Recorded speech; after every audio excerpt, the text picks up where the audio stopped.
प्यारो, सबको मेरा जय मसीह की। और आशा करते हैं कि आप सब अच्छे हैं, स्वस्थ हैं और परमेश्वर का महिमा में आगे बढ़ रहे हैं। से 3 बातों को देखेंगे जो आपको, हमको या कोई भी व्यक्ति क्यों ना हो, जो परमेश्वर को प्यार करते हैं, जो परमेश्वर का वचन को प्यार करते हैं, ये 3 बातें हमेशा आप याद रखिएगा, कभी नहीं भूलिएगा। वो 3 बातें क्या है? रोमियो का पत्री उसका 12 अध्याय और 12 वचन में लिखा है। आइए हम 12 अध्याय का 12 वचन में पढ़ेंगे।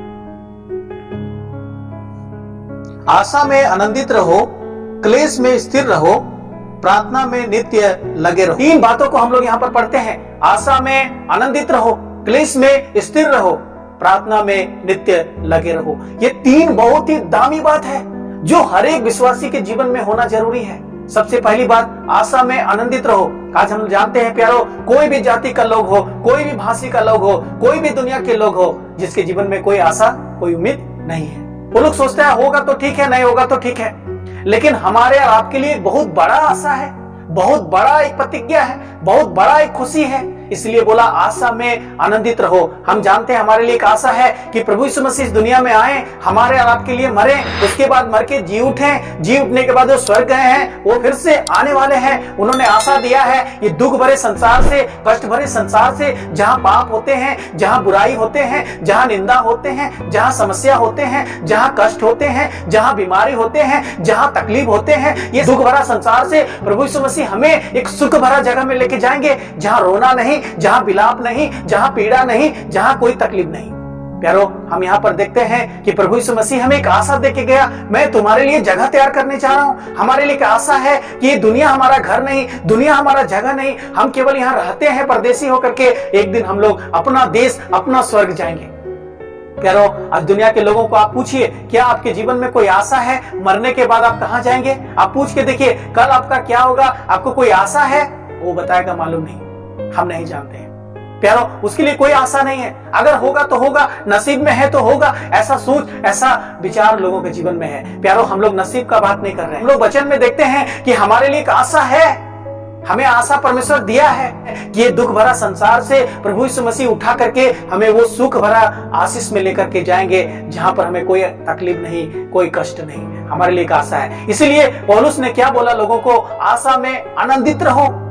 हमें आशा दिया है, लेकिन हम आशा देख रहे हैं प्रभु यीशु मसीह का आज आएगा, कल आएगा, कितना साल हो गया नहीं आया, और हम कई बार विचलित होते हैं, कई बार विश्वास से जीवन में डगमगाते हैं, कई बार बाइबल पढ़ना छोड़ देते हैं, कई बार कलीसिया जाना छोड़ देते हैं, कई बार प्रार्थना करना छोड़ देते हैं, कई बार संगति करना छोड़ देते हैं, कई बार हमारे जीवन में इस प्रकार से घटना घटते हैं। प्यारो, आप हताश मत होइएगा, आप चिंता मत कीजिएगा, आशा में आनंदित रहिएगा। क्यों पौलुस ने इस बात को लिखा? क्यों इस बात को पौलुस ने विश्वासियों को बताया कि आशा में आनंदित रहो, हमेशा खुशी रहो, क्योंकि प्रभु यीशु मसीह बहुत जल्दी आने वाला है।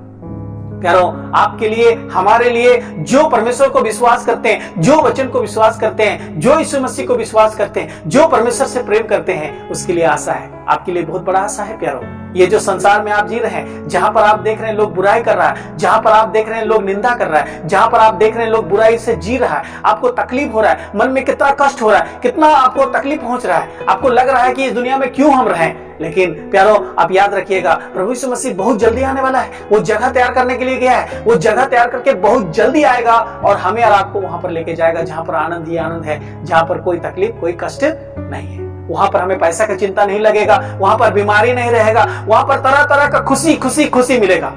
प्यारो, एक बहुत बड़ा आशा हमें परमेश्वर ने दिया है। इसलिए आइए, हमारा जीवन में जो आशा है, उम्मीद है, उसमें हम खुशी मनाएं, हम उसमें आनंदित रहें, हमेशा खुश रहें। और दूसरी बात हम लोग पढ़ते हैं प्यारो, यहाँ पर लिखा है कि क्लेश में स्थिर रहो। दूसरी बात, हम जब दुनिया में आज रहते हैं प्यारो, हमारे जीवन में क्लेश आते हैं, हमारे जीवन में दुख आते हैं, हमारे जीवन में कष्ट आते हैं, हमारे जीवन में बहुत परेशानी होते हैं। कई बार हमें भूखा रहना पड़ता है, कई बार हमें उघारे रहना पड़ता है, कई बार हमें कितना तरह का सताया जाता है, कितना बार हमारे जीवन में समस्या आते हैं, कितना कष्ट आते हैं। वो घर से भी आ सकते हैं, घर के बाहर से भी आ सकते हैं, वो दुनिया के किधर से भी आ सकते हैं।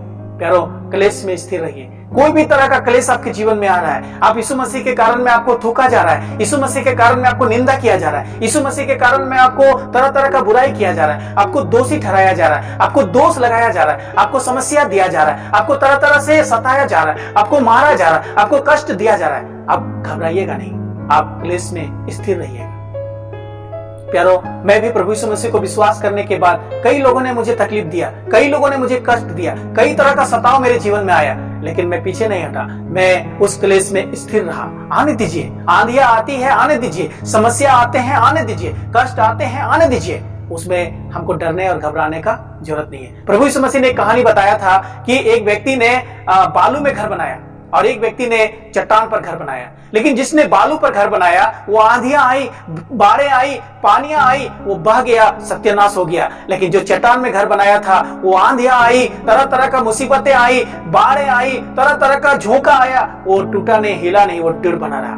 प्यारो, हम जानते हैं प्रभु यीशु मसीह हमारा वो दृढ़ गढ़ है जिसमें हम अपना जीवन को वहां दिए हैं, वहां पर हमारा घर बिल्डिंग बनाए हैं। वो हिलने वाला नहीं, वो डगमगाने वाला नहीं। प्यारो, क्लेश आता है आने दीजिए, संकट आता है आने दीजिए, ये हमारा जीवन में जो आते हैं आने दीजिए और हम स्थिर रहें, हम घबराएं नहीं। आप देखिएगा सब ठीक हो जाएगा। आप देखिएगा आप आशीषों से भर जाइएगा। जो आपको आज गाली दे रहे हैं, वो कल आपको पूछने के लिए आएंगे। जो आपको आज सता रहे, हमें सताव के बदले हम बदला लेने लगेंगे, हम गाली के बदले गाली देने लगेंगे, हम झगड़ा के बदले झगड़ा करने लगेंगे, बुराई के बदले बुराई करने लगेंगे, तो हम क्या आशीष पाएंगे, हम क्या खुशी पाएंगे। आज कितने मसीहों को देखते हैं, वो गाली देता है तो ये भी देना शुरू करता है, वो झगड़ा करता है तो ये भी देना शुरू करता है, वो मारता है तो ये भी मारना शुरू करता है। प्यारो, नहीं, कभी नहीं, ऐसा कदम नहीं उठाइएगा। आपको कोई सता रहा है, उनको आप धन्यवाद बोल दीजिए, आप उसको मत कुछ बोलिए। देखिएगा परमेश्वर उसके जीवन को बदलेगा, परमेश्वर उसके जीवन को बदल करके आपके पास लेकर के आएगा। आप उस खुशी को देख सकते हैं। तो प्यारो, दूसरी बात आप हमेशा याद रखिएगा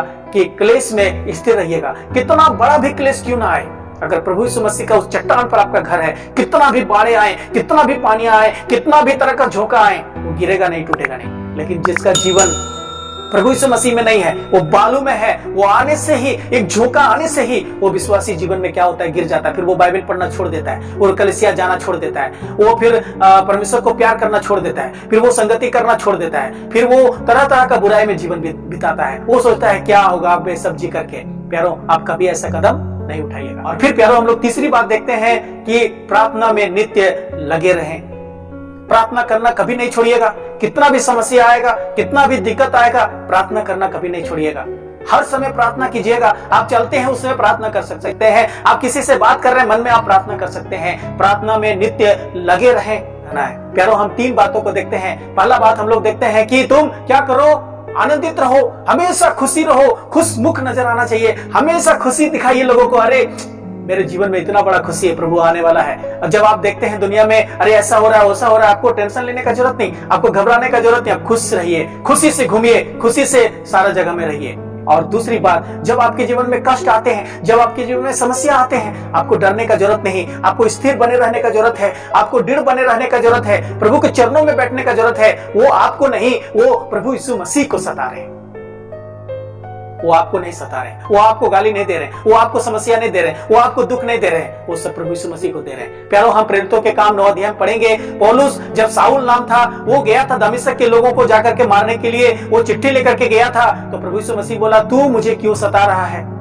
वो तो यीशु मसीह को सताने नहीं गया था, वो तो विश्वासी लोग को सताने गया था। लेकिन प्रभु यीशु मसीह क्या बोला, तू मुझे सता रहा है। प्यारो, आज आपके जीवन में कष्ट आ रहे हैं, आपको लोग तरह तरह का बुराई कर रहे हैं, वो आपको नहीं कर रहे हैं, प्रभु यीशु मसीह को कर रहे हैं। जब प्रभु यीशु मसीह को कर रहे हैं तो प्रभु यीशु मसीह छोड़ेंगे नहीं, याद रखिएगा। तो जब आपके जीवन में कष्ट आते हैं, क्लेश आते हैं, संकट आते हैं, आप स्थिर बने रहिएगा, प्रभु के चरणों में बने रहिएगा। प्रभु को सता रहे हैं, आपको नहीं। प्यारो, याद रखिएगा, आप स्थिर बना रहिएगा, आप आशीषों से भरते रहेंगे, अपने लिए भी और दूसरों के लिए भी। और तीसरी बात याद रखिएगा प्यारो, कि प्रार्थना में नित्य लगे रहिएगा।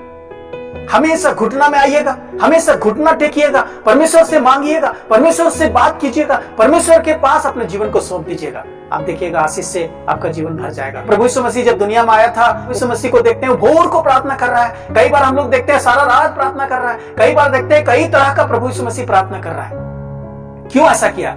प्रभु यीशु मसीह स्वयं परमेश्वर था, उसको प्रार्थना करने की क्या जरूरत था? उसने एक नमूना छोड़ के गया कि जब मैंने प्रार्थना किया, मैंने परमेश्वर से बात किया है, तो तुमको भी करने का जरूरत है। प्यारो, आइए हम प्रार्थना में जीवन बिताएं। प्रभु यीशु मसीह हमारे लिए एक नमूना छोड़ के गया, एक पद चिन्ह छोड़ के गया है, ताकि हम क्या करें? प्रार्थना करें। हमारा जीवन में प्रार्थना नहीं होने की वजह से आज हमारे जीवन में आशीष भी नहीं होते हैं। तो प्रार्थना में नित्य क्या कीजिएगा? लगे रहिएगा, हमेशा प्रार्थना में लगे रहना है, प्रार्थना करना छोड़ना नहीं है। कोई भी समस्या होते, कोई भी दिक्कत होते, कोई भी बातें होते, आप प्रार्थना कीजिएगा, प्रार्थना में परमेश्वर से बोलिएगा, प्रार्थना करके अपने जीवन को शुरू कीजिएगा। जो भी परमेश्वर देता है आप प्रार्थना करके परमेश्वर को बताइएगा। जो भी आप करते हैं प्रार्थना करके कीजिएगा। सारे वचनों के द्वारा परमेश्वर का नाम का महिमा हो। और आप लोगों ने बहुत प्यार से सुने, इसलिए बहुत बहुत धन्यवाद। परमेश्वर हम सबको आशीष दे।